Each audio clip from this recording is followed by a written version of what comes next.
Assalamualaikum warahmatullahi ta'ala wabarakatuh. Pada saudara-saudaraku, yang mana pada hari ini akan kita sampaikan bagaimana cara budidaya ikan nila yang benar, mulai dari pembibitan, pemijahan, sampai dengan penjualan, saudaraku.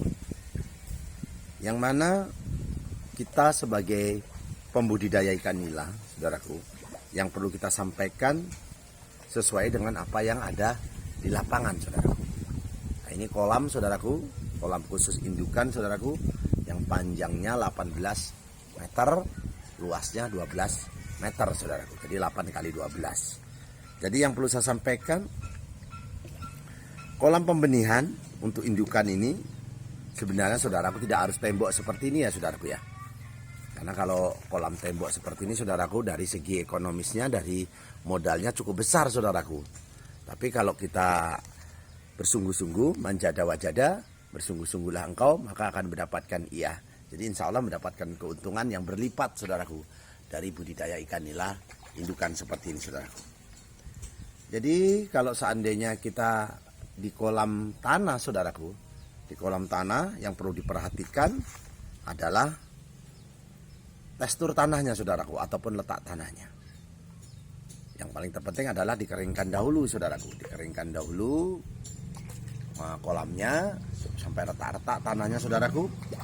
Setelah itu kita kasih urea, TSP untuk menjadi pupuk supaya menjadikan tumbuhan-tumbuhan ataupun pupuk kandang, saudaraku.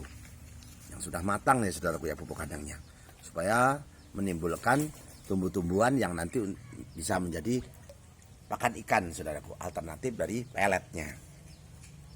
Karena ikan kecil-kecil, saudaraku, yang akan kita masukkan ke dalam kolam nantinya akan makan tumbuh-tumbuhan karena dia masih kecil, saudaraku.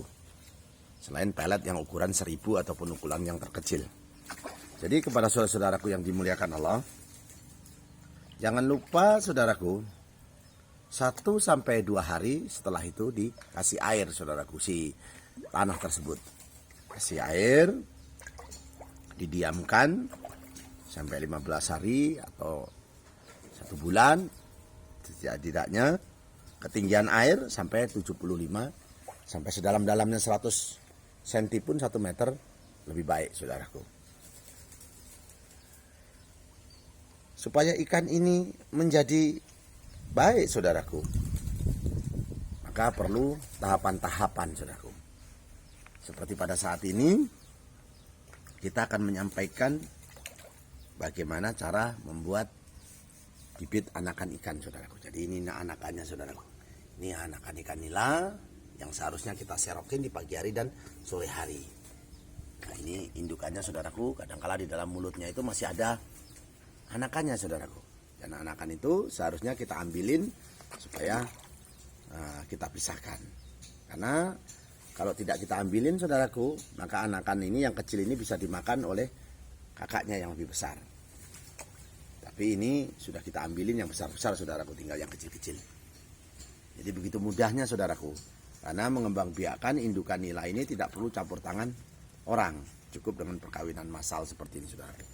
Dibuat berundak-undak ini, saudaraku, supaya pengambilannya nanti lebih mudah, saudaraku. Jadi dibuat berundak-undak sini. Jadi itu yang bisa saya sampaikan. Setelah itu apa keuntungan kolam tembok dengan kolam tanah, saudaraku? Jadi kalau kolam tembok seperti ini, saudaraku, nanti ikannya tidak berbau lumpur ataupun tidak berbau tanah, saudaraku. Ini tidak menggunakan aerator ataupun gelembung air ya, saudaraku ya. Karena ikan hasil daripada anakannya pun nanti akan menjadi anakan yang kebal, ataupun kalau bahasa Jawanya dablek, ditahan penyakit, saudaraku, karena tidak menggunakan aerator maupun tidak menggunakan gelembung. Yang terpenting adalah jangan terlalu banyak daun-daun di sekitar kolamnya, saudaraku ya. Matahari juga harus full, saudaraku. Matahari harus cukup menyinari daripada si kolam ini, karena matahari ini menyinari kolam maka menimbulkan oksigen yang banyak, saudaraku, berlimpah, saudaraku. Jadi memelihara ikan nila, saudaraku, boleh menggunakan bibit yang monosek, kelamin tunggal ataupun hanya jantan, bisa. Tapi kalau ini nantinya akan kita buat menjadi jantan semua. Nah, menjadi jantan dengan menggunakan bibit hormon testosteron, saudaraku, menggunakan bibit hormonnya, saudaraku, supaya menjadi jantan semua menggunakan testosteron, saudaraku. Kedalaman air jangan lupa ya, saudaraku ya. Jadi 75 setidaknya ataupun 1 meter supaya ikan ini pertumbuhannya bagus.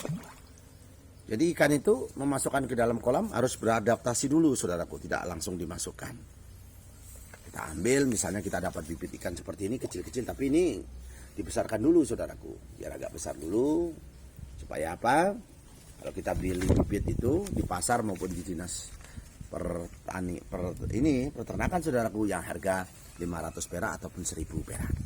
Ini nanti kita buatkan, kita naikkan, kita pelihara, kita besarkan, dan nanti akan ditaruh di tempat pembesaran ikan nila, saudaraku. Jadi ambil air 1 bak, saudaraku, masukkan setengah baknya, lalu masukkan ikannya ke dalam bak itu, kurang lebih 15 menit. Ambil air kolam yang akan kita masukkan itu, saudaraku, supaya ikan beradaptasi. Ini ikan kecilnya, saudaraku ya, kecilnya supaya beradaptasi dengan air kolam. Ataupun kalau kita diberi plastik dicampur dengan oksigen, masukkan dulu aja ke dalam kolam kurang lebih 15 menit ke dalam air kolam. Dimasukkan, jangan dibuka dulu tutupnya. Setelah 15 menit dibuka karetnya, kita lepaskan pelan-pelan, jangan langsung dicurah ya, saudaraku, biar dia keluar sendiri. Nanti dengan bertambah pelan-pelan dia akan keluar dari plastik itu. Jadi yang perlu saya sampaikan itu tahapan-tahapan yang harus dilalui oleh pembudidaya ikan. Dimiringkan plastiknya, saudaraku.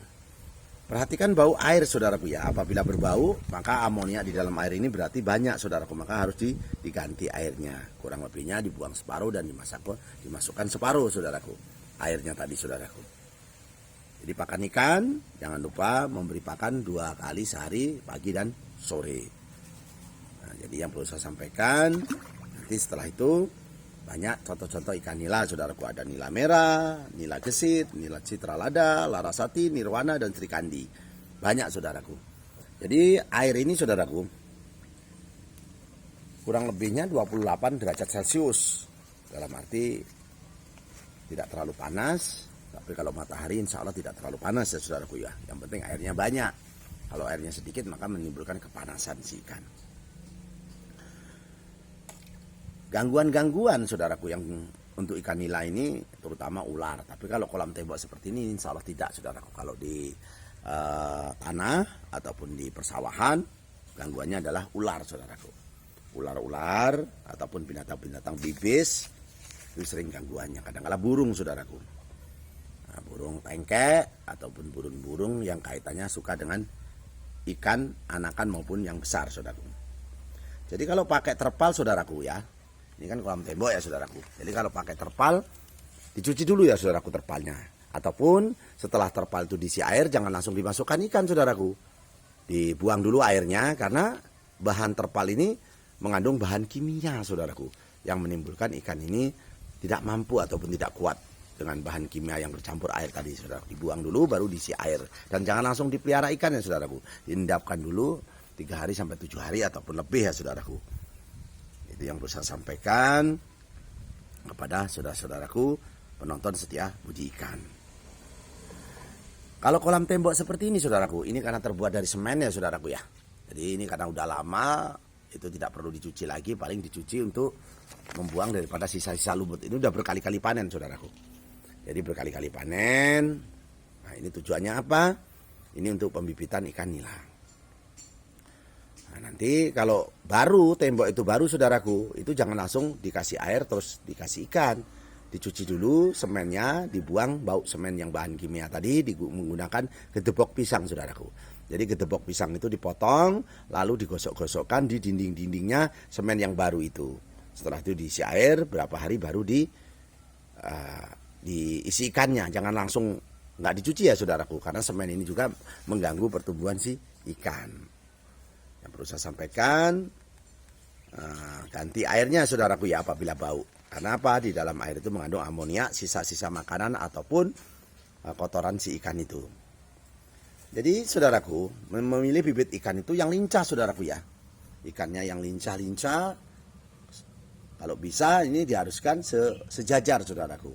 Panjangnya maupun beratnya, jenisnya sama, warnanya. Karena kalau warnanya sama, itu berarti dari indukan yang sama. Jadi kalau merah-merah semua seperti ini nilagib ya saudaraku ya, yang banyak disukai oleh masyarakat. Jadi saudara-saudaraku, yang perlu kita sampaikan, pemberian pakan jangan lupa, jangan berlebih ya saudaraku ya. Karena pakan ini pengaruh juga nantinya untuk pertumbuhan si ikan. Kita carikan daun-daunan saudaraku di sekitar kita untuk makanan camilan, yaitu daun singkong maupun daun cacing saudaraku. Kalau ada cacing itu, cacing sutra yang diparet-paret, kalau ada itu lebih baik saudaraku. Jadi dari luar juga kita bantu supaya kangkung, caca-caca lembut ya saudaraku, supaya ikan mudah memakannya. Jadi masa panen ikan nila ini saudaraku, ini 3-6 bulan saudaraku, yang berat badannya mencapai 500 gram ataupun 200 gram saudaraku. Di 3-6 bulan sebenarnya sudah panen saudaraku.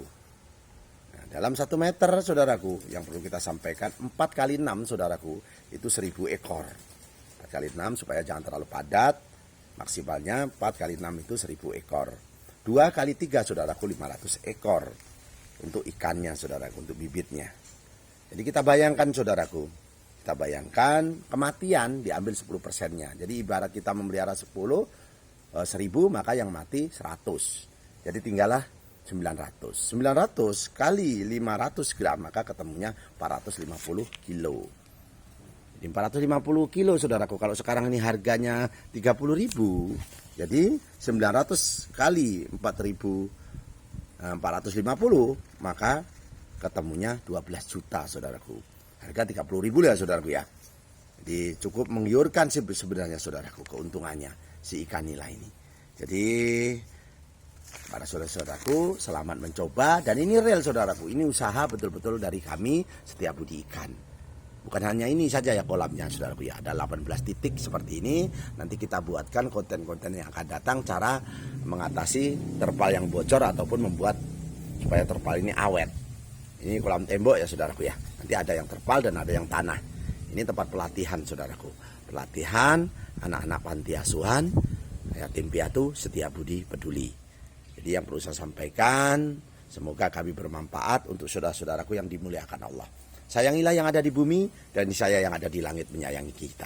Kita menyayangi yang ada di bumi, supaya yang di langit menyayangi kita. Karena ikan ini ada yang punya saudaraku, yang punya Allah Subhanahu wa Ta'ala. Alangkah sombongnya kita sebagai manusia tidak berdoa. Karena matahari diciptakan saudaraku dari sebelum Masehi sampai sekarang masih terasa panas. Begitu hebatnya ya Allah. Seandainya matahari ini ciptaan pemerintah saudaraku, betapa banyak kayu bakar dibutuhkan, betapa banyak tabung gas LPG diperlukan. Tapi karena kebesaran-Mu ya Allah, seluruh dunia menikmatinya ya Allah. Jadi kepada saudara-saudaraku yang dimuliakan Allah, saya ingin mendoakan bagi yang subscribe ya Allah, panjangkan umurnya ya Allah, jauhkan dari penyakit dan musibah ya Allah. Ya Allah, ya Allah, ya Allah. Allahumma inna nasluka selamatan fidin, wa jiyadatan fil ilmi, wa barakatan fil rezeki, wa taubatan qabal maut, wa rahmatan ba'dal maut. Allahumma awwin alaina fil sakaratil maut, wa najatan minan nar, wa atwahida hisab ya Allah.